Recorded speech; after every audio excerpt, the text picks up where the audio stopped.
Hello प्यारे बच्चों। मैं गोरखपुर का एक छोटा सा स्टूडेंट हूँ जो बीएड कर रहा है। और मैंने अपना BSc bachelor of science DDU Gorakhpur university से किया हुआ है और एमएससी मास्टर ऑफ साइंस वो भी गोरखपुर यूनिवर्सिटी से किया हुआ है।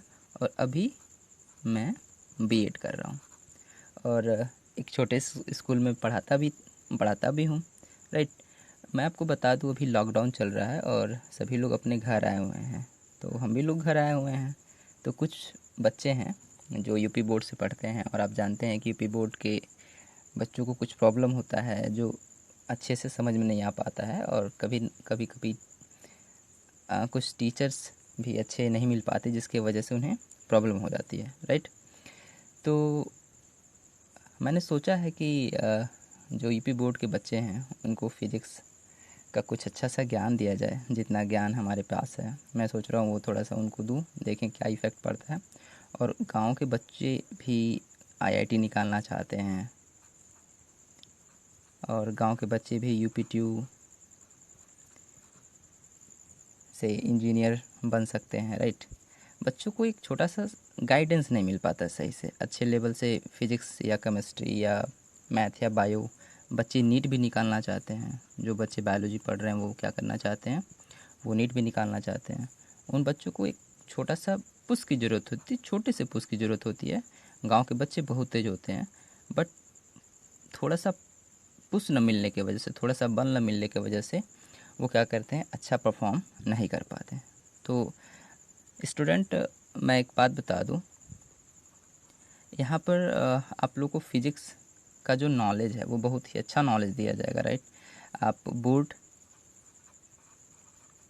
के साथ साथ इंट्रेंस आईआईटी जैसे इंट्रेंस, यूपीटीयू एंड नीट जैसे इंट्रेंस में आप क्या कर सकते हो, ऐसे ऐसे ऐसे इंट्रेंस के क्वेश्चंस को भी सॉल्व कर पाओगे।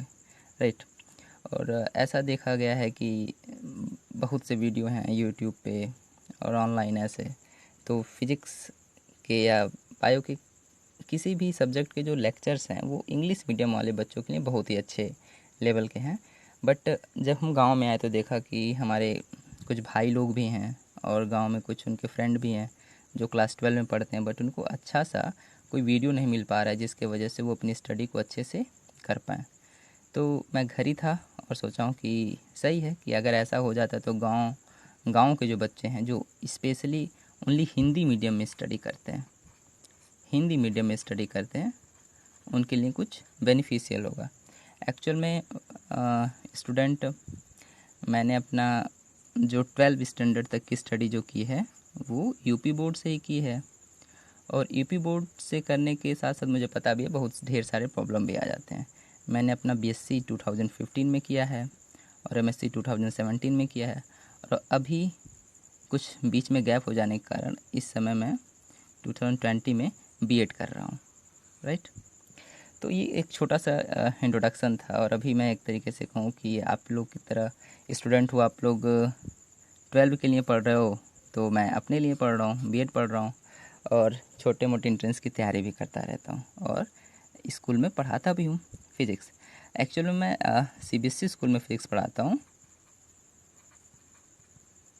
लेकिन हमने 12 तक की जो स्टडी की यूपी बोर्ड में ही करी है, तो हमें ये पता है और बच्चों को जो प्रॉब्लम होता है उसके बारे में भी पता है। राइट।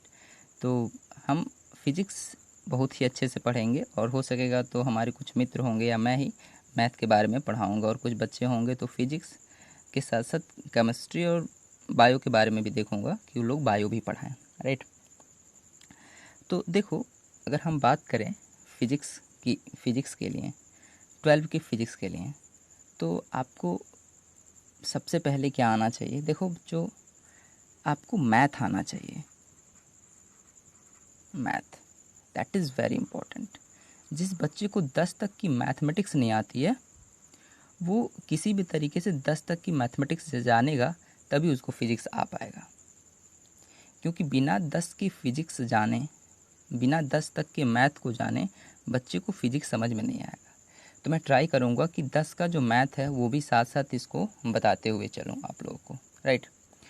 तो ये ओवरऑल सारा हमारा छोटा सा इंट्रोडक्शन था और बच्चों ये देखो, जैसा कि हमने लिखा है कक्षा 12 भौतिक फिजिक्स और भौतिक विज्ञान सॉरी, और यहाँ पे मैंने बुक का नाम लिखा हुआ। तो बच्चों आप देखो, जितने हिंदी मीडियम से जो स्टूडेंट पढ़ते हैं राइट, वो या तो एनसीईआरटी यूज करते हैं, या तो नगीन प्रकाशन, या तो ऐसे जीआर बाटला टाइप की बुक यूज करते हैं और उसको पढ़ते हैं राइट।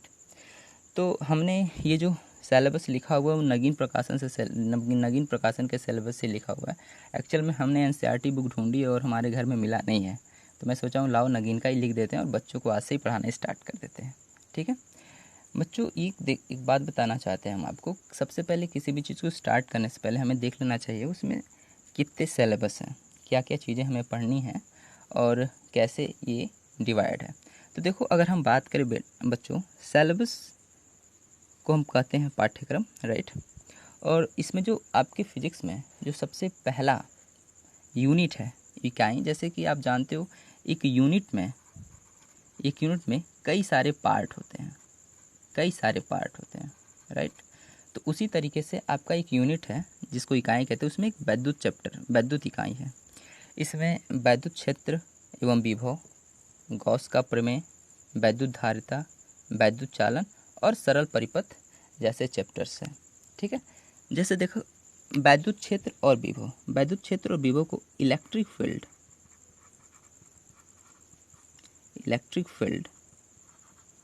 एंड पोटेंशियल कहते हैं।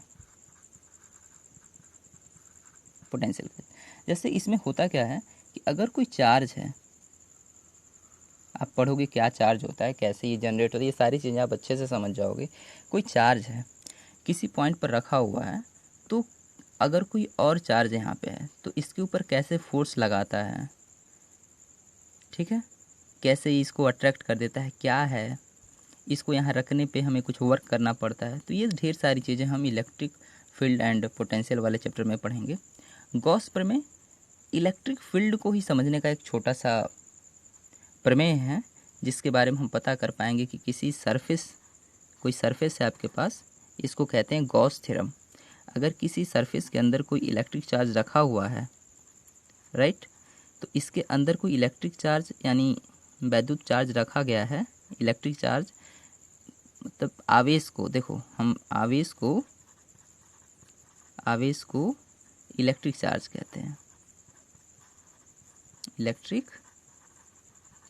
तो अगर कोई चार्ज इसके अंदर रखा हुआ है तो इसके सरफेस से कितने इलेक्ट्रिक फील्ड की वैल्यू बाहर की तरफ निकल रही है, या इनसाइड या आउटवर्ड, कैसे इससे हम इलेक्ट्रिक फील्ड के बारे में स्टडी करेंगे। ये गॉस थ्योरम के बारे में हम स्टडी करेंगे आगे। गॉस थ्योरम से कैसे इलेक्ट्रिक फील्ड के बारे में स्टडी करेंगे।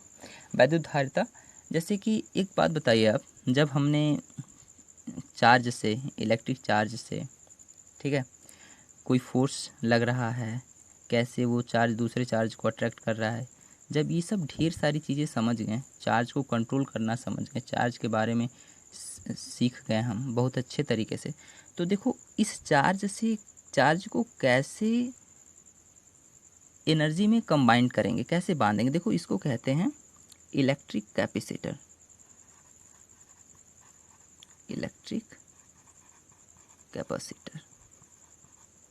या कैपेसिटर भी इस चैप्टर का नाम है।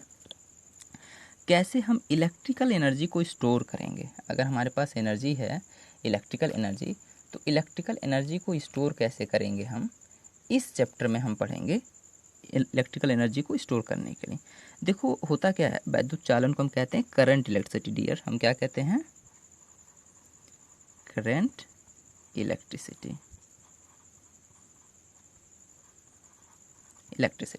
होता क्या है, देखो अगर कोई चार्ज है राइट, तो चार्ज किसी वायर में ही मूव करता है, और जब चार्ज किसी वायर में ही मूव करता है तो ये कैसे मूव करता है, उसी के बारे में हमें स्टडी करना है इस चैप्टर में, करंट इलेक्ट्रिसिटी चैप्टर में। और इस चैप्टर में हमने कैसे ये हीट जनरेट करता है, इसका माइक्रोस्कोपिक लेवल स्टडी करेंगे राइट। और देखो जो हमारा ये जो चैप्टर 4 है, इसमें इसको कहते हैं सिंपल सर्किट, इसको इंग्लिश में कहते हैं सिंपल सर्किट। हम स्टडी करेंगे, जैसे कि आप आगे पढ़ोगे, एक बहुत ही फेमस, आप क्लास 10th में पढ़े होगे, बहुत ही फेमस रूल है, इसको कहते हैं ओम्स लॉ।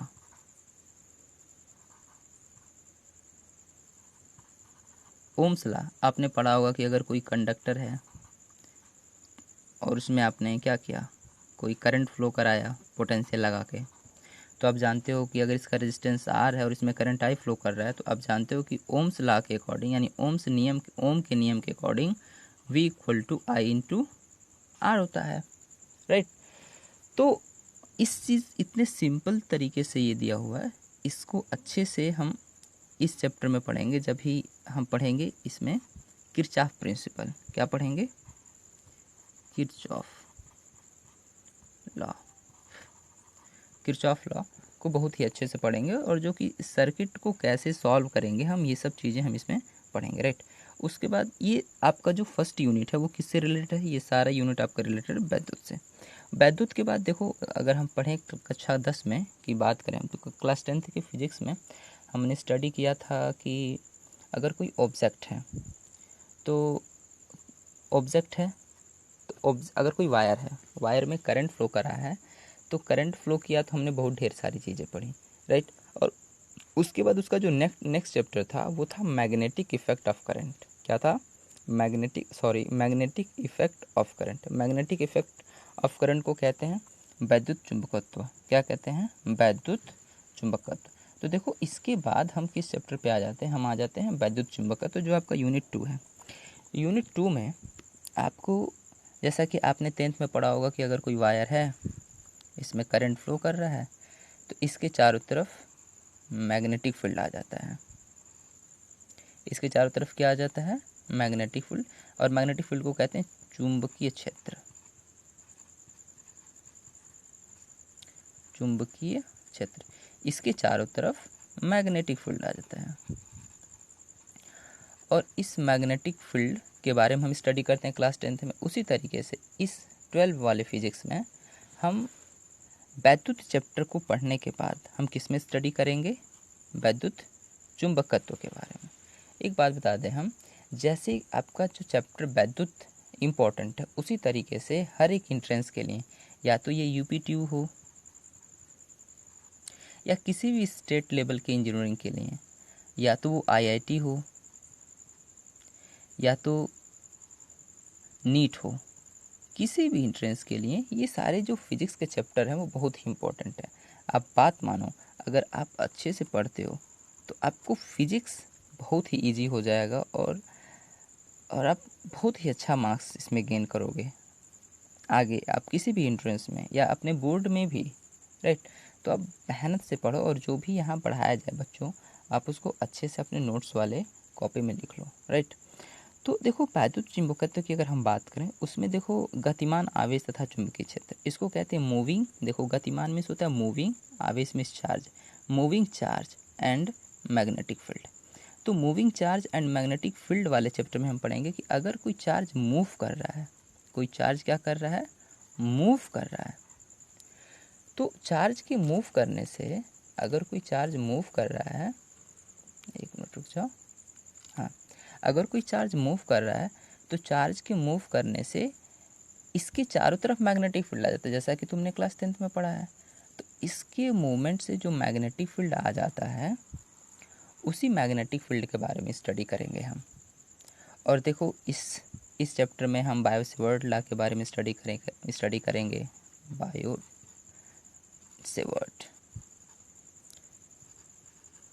सेवर्ट लॉ, एक साइंटिस्ट का नाम है बायो सेवर्ट। तो बायो एक अलग साइंटिस्ट थे, सेवर्ट एक अलग साइंटिस्ट थे, और उन्होंने मिलकर एक प्रिंसिपल दिया जिसको कहते हैं बायो सेवर्ट लॉ। और बायो सेवर्ट लॉ जो है वो बहुत ही स्टैंडर्ड लॉ है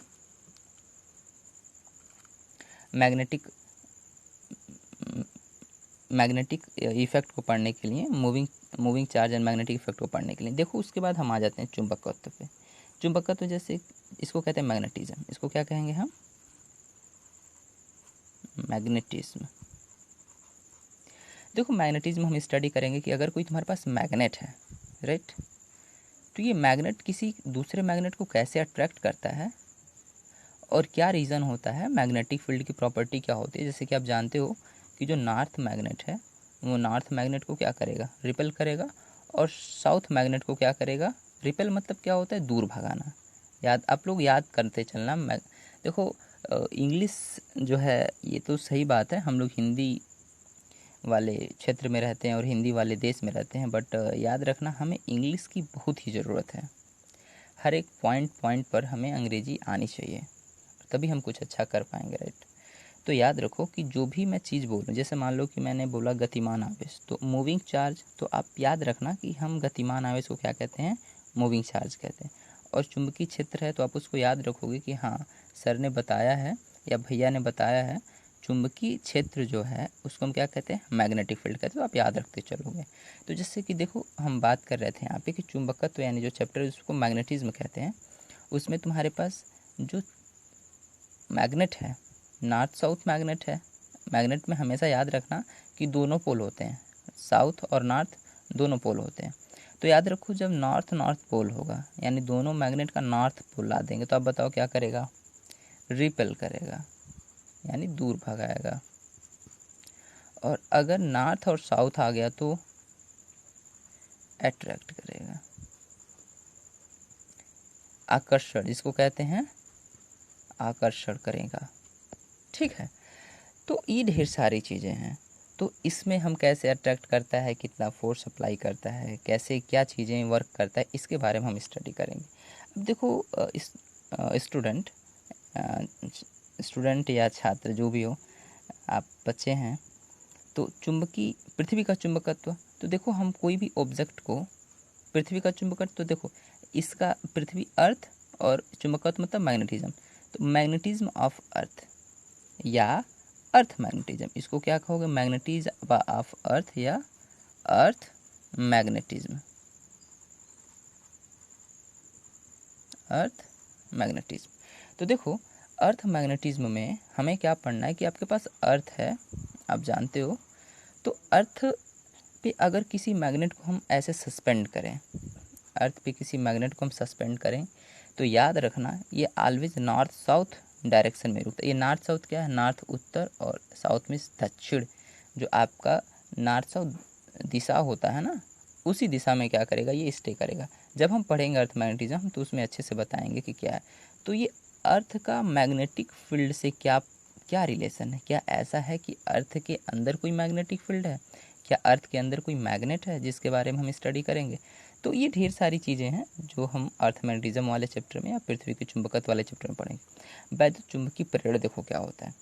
जैसे कि एक बात याद रखना, अभी हमने ये जो चैप्टर कहा है आपको वैद्युत चुंबकत्व, वो क्या था, वैद्युत चुंबकत्व में हमने पढ़ा कि अगर कोई चार्ज मूव करता है, यानी कोई चार्ज मूव करता है, चार्ज यानी आवेश, जब कोई चार्ज मूव करता है तो क्या पैदा करता है, चुंबकीय क्षेत्र पैदा करता है। क्या पैदा करता है, चुंबकीय क्षेत्र। याद रखना अगर कोई चार्ज मूव कर रहा है तो क्या पैदा कर रहा है, चुंबकीय क्षेत्र। क्या ऐसा है कि हम चुंबकीय क्षेत्र को मूव कराएं, यानी चुंबकीय क्षेत्र को मूव कराने का मतलब यानी जो मैग्नेटिक फील्ड है, यानी जो मैग्नेटिक फील्ड है उसको मूव कराएं, यानी हम मैग्नेटिक फील्ड को मूव कराने सेंस में चेंज करें, यानी मैग्नेटिक फील्ड मतलब चुंबकीय क्षेत्र को चेंज करें। तो क्या इलेक्ट्रिसिटी पैदा हो सकता है, इलेक्ट्रिसिटी मतलब विद्युत, वैद्युत, याद रखना आप। जैसे कि हमने पहले वाले चैप्टर में, इस चैप्टर में वैद्युत चुंबकत्व में देखा कि हम अगर इलेक्ट्रिसिटी को मूव कराते हैं तो उससे किसी चार्ज को मूव कराते हैं तो मैग्नेटिक फील्ड पैदा होता है, राइट। तो क्या ऐसा है कि मैग्नेटिक फील्ड को चेंज किया जाए तो इलेक्ट्रिक फील्ड पैदा हो या इलेक्ट्रिसिटी पैदा हो, तो आप याद रखोगे कि जो वैद्युत चुंबकीय प्रेरण है इसको हम कहते हैं इलेक्ट्रोमैग्नेटिक इंडक्शन। इसका जो नाम होता है डियर, वो होता है इलेक्ट्रोमैग्नेटिक इंडक्शन। अब इलेक्ट्रोमैग्नेटिक इंडक्शन में हम देखेंगे कि हम मैग्नेटिक फील्ड को मूव करते हैं तो कैसे इलेक्ट्रिक करंट पैदा होता है या इलेक्ट्रिसिटी पैदा कैसे होता है। तो ये चीज़ें हम किस में पढ़ेंगे, इलेक्ट्रोमैग्नेटिक इंडक्शन में। और प्रत्यावर्ती धारा की बात करें तो हम इसको कहते हैं अल्टरनेटिंग करंट, क्या कहते हैं, AC, अल्टरनेटिंग करंट। तो याद रखो आप, अल्टरनेटिंग करंट का जो चैप्टर है इसमें हम पढ़ेंगे, जैसे हमारे घर क्या होता है, हमारे घर में आप जानते हो बल्ब जलते हैं, बल्ब होते हैं, फैंस होते हैं, आयरन होता है। ये सारी चीज़ किस तरीके से वर्क करते हैं? ये ढेर सारी चीज़ें, जो भी चीज़ें हमारे घर में वो सब किस पे काम करते हैं? एसी सोर्स पे करते हैं। तो ये एसी सोर्स कैसे वर्क करता है? कैसे कहा जाता है कि कोई बल्ब, आप लोगों ने सुना होगा कि बल्ब 1 सेकंड में 100 बार जलता है और 100 बार बंद होता है। ये छोटी छोटी चीज़ों के बारे में हम स्टडी करेंगे और कुछ डीप लेवल से स्टडी करेंगे इसका क्या मतलब प्रत्यावर्ती धारा में। उसके बाद स्टूडेंट हम देखो, जो आपका नेक्स्ट यूनिट है वो 3rd यूनिट, जिसको कहते हैं आधुनिक भौतिकी। आधुनिक मतलब होता है मॉडर्न और भौतिकी मतलब होता है फिजिक्स। तो मॉडर्न फिजिक्स में देखो हम पढ़ते हैं प्रकाश वैद्युत प्रभाव। अच्छा, प्रकाश वैद्युत प्रभाव की अगर हम बात करें आप लोगों से, तो आप लोगों ने सुना होगा, आजकल गाँव में देखा होगा कि पोलों पे क्या लग रहा है, सोलर सेल लगा के क्या कर किया जा रहा है, बल्ब को लगा दिया जा रहा है, राइट। तो जो सोलर सेल है, सोलर सेल जिस प्रिंसिपल पर वर्क करता है, सोलर सेल जिस प्रिंसिपल पर वर्क करता है उसको हम इस चैप्टर में पढ़ेंगे, यानी प्रकाश वैद्युत प्रभाव, जिसको हम देखो सोलर सेल कैसे वर्क करता है, क्या चीज़ें इसके पीछे फिजिक्स क्या है, वो ढेर सारी चीज़ें जो हैं हम इस चैप्टर में स्टडी करेंगे, राइट। तो याद रखना, जो प्रकाश वैद्युत प्रभाव है इसको हम कहते हैं फोटो इलेक्ट्रिक इफेक्ट। क्या कहते हैं? Photo electric effect. ये भी बहुत ही इंटरेस्टिंग चैप्टर है और इसी चैप्टर में आइंस्टाइन जो साइंटिस्ट हैं, इसी फिजिक्स, इसी फोटो इलेक्ट्रिक इफेक्ट की डिस्कवरी के लिए जो आइंस्टीन हैं, जिन्होंने E=mc² दिया हुआ है, उनको नोबेल प्राइज़ दिया गया था। अब देखो ये लिखा हुआ है जो चैप्टर 2 है, उसके बाद आधुनिक भौतिकी में लिखा हुआ है आवेशित कण का पथ। तो देखो आवेशित मतलब चार्ज पार्टिकल, इसको कहते हैं चार्ज पार्टिकल, और पथ को कहते हैं पाथ। तो पाथ ऑफ चार्ज पार्टिकल, जैसे कि देखो क्या होता है कि अगर हमने यहाँ पे एक मैग्नेटिक फील्ड, एक प्लस चार्ज लगा दिया, यहाँ पे एक माइनस चार्ज लगा दिया, और कोई इलेक्ट्रॉन है, इलेक्ट्रॉन जिस पे नेगेटिव चार्ज है, वो ऐसे जाए, तो बताओ क्या होगा? तो इलेक्ट्रॉन है तो भाई ऑब्वियस सी बात है, आप जानते हो प्लस माइनस एक दूसरे को अट्रैक्ट करते हैं और माइनस माइनस एक दूसरे को दूर भगाते हैं, यानी रिपेल करते हैं, और ये क्या करते हैं? अट्रैक्ट करते हैं। तो जब इस चार्ज को फील्ड से गुजारा जाएगा, किस फील्ड से? इलेक्ट्रिक फील्ड से गुजारा जाएगा या मैग्नेटिक फील्ड से ही पास कराओ, तो क्या होगा? देखो ये निगेटिव चार्ज है, निगेटिव चार्ज इस तरीके से जाएगा और किधर की तरफ मुड़ जाएगा? प्लस की तरफ। तो जो ये चार्ज है उसका फील्ड में, जो आप फील्ड देख रहे हो, इस तरीके के फील्ड में कैसा पाथ होता है, रास्ता कैसा होता है, उसी के बारे में हम स्टडी करेंगे इस चैप्टर में, ठीक है। विकिरण, देखो जैसे विकिरण को हम कहते हैं रेडिएशन, ठीक है। तो जो रेडिएशन चैप्टर है, इस चैप्टर में हम स्टडी करेंगे जैसे जो सन से लाइट आती है उसकी क्या प्रॉपर्टी है, कहाँ से कहाँ तक वेरी करती है, ये हीट कैसे होता है, कैसे हमने इसी में हम पढ़ेंगे किरचॉफ हीटिंग्स लॉ, उसके बाद न्यूटन्स लॉ ऑफ कूलिंग पढ़ेंगे इसी में।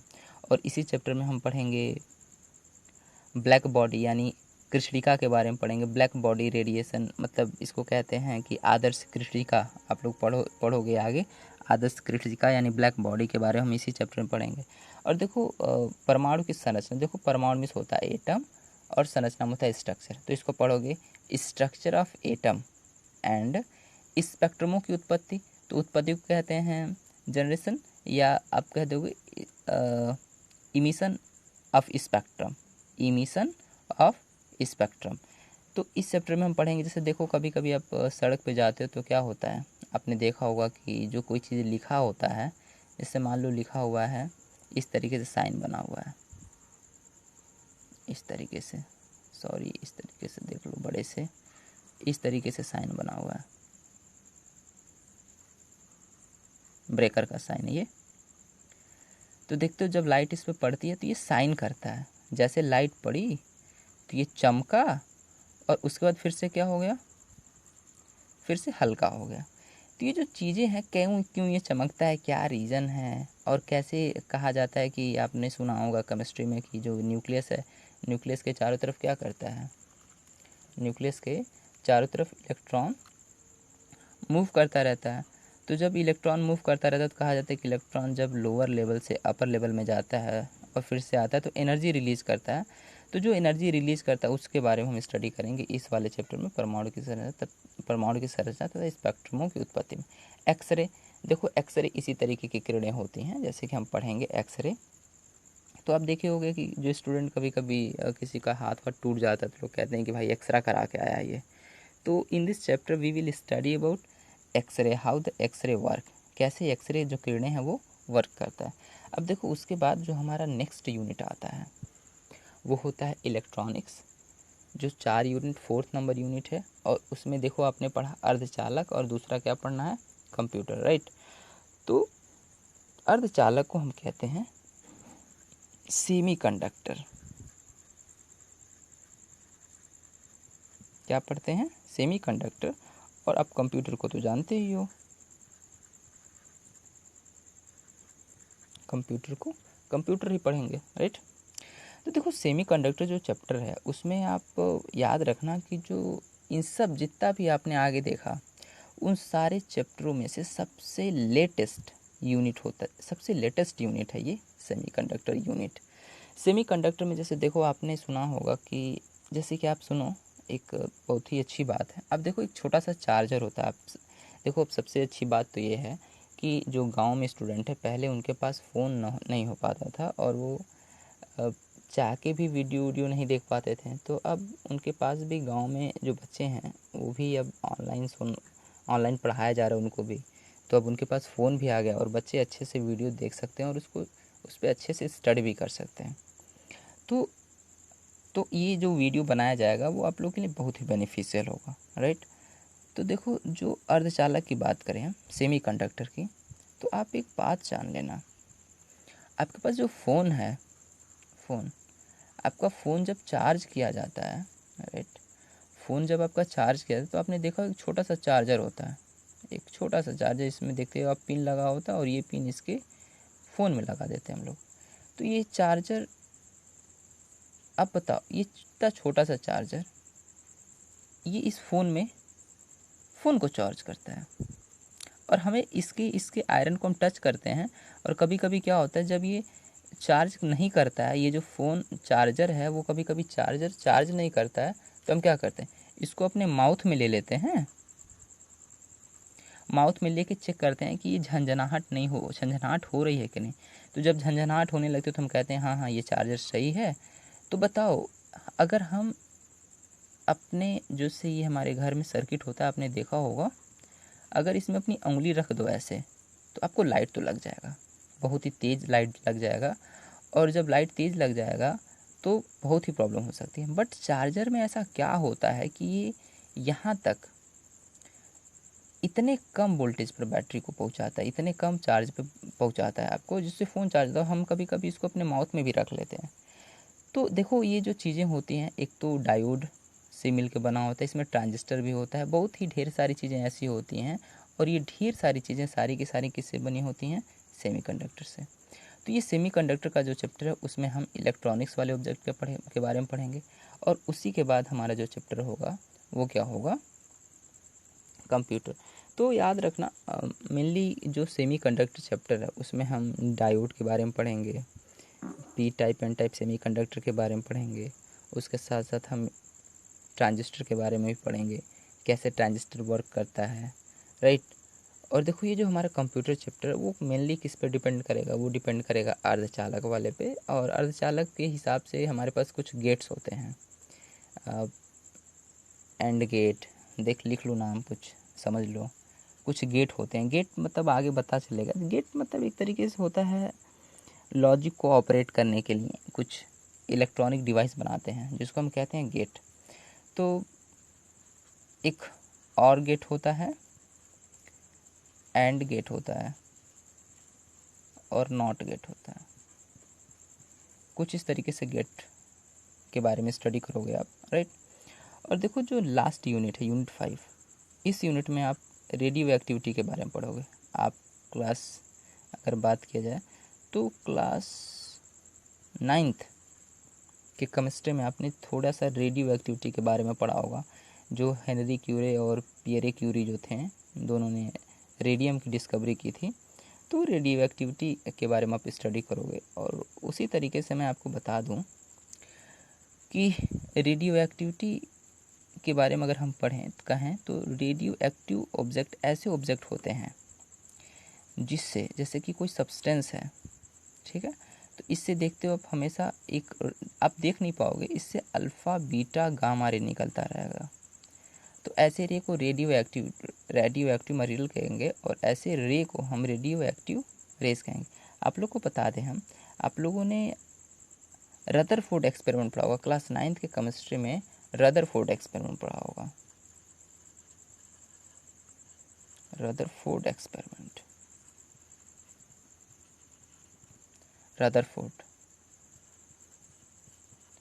रदरफोर्ड एक्सपेरिमेंट में पढ़ा होगा कि किसी एक इस तरीके से कंटेनर लेते हैं और इसके सामने गोल्ड पीस रखते हैं। तो देखते हैं गोल्ड से कुछ किरणें निकलती हैं, ऐसे कुछ रे निकलती हैं, और ये रे इस पर्दे पर यहाँ पे जाता है, ऐसे इन सब चीज़ों पे जा के टकराता है। तो हम कहते हैं कि इसके अंदर कुछ भारी चीज़ है, हैवी चीज़ है, राइट। तो ये जो ये है, ये क्या है? यही जो है आपका रे है, यही क्या है? आपका रेडियो एक्टिव रे है। तो इस रेडियो एक्टिव रे के बारे में हम इस चैप्टर में पढ़ेंगे, रेडियो एक्टिविटी में। और जो नाभिक की संरचना, देखो नाभिक मतलब होता है न्यूक्लियस और संरचना मतलब होता है स्ट्रक्चर। तो स्ट्रक्चर ऑफ न्यूक्लियस, तो न्यूक्लियस के स्ट्रक्चर के बारे में पढ़ेंगे। जैसे कि अभी तक हमने केमिस्ट्री में पढ़ा है, क्या पढ़ा है कि ये जो न्यूक्लियस है, न्यूक्लियस के चारों तरफ इलेक्ट्रॉन रिवॉल्व करता रहता है। तो ये होता है स्ट्रक्चर ऑफ एटम।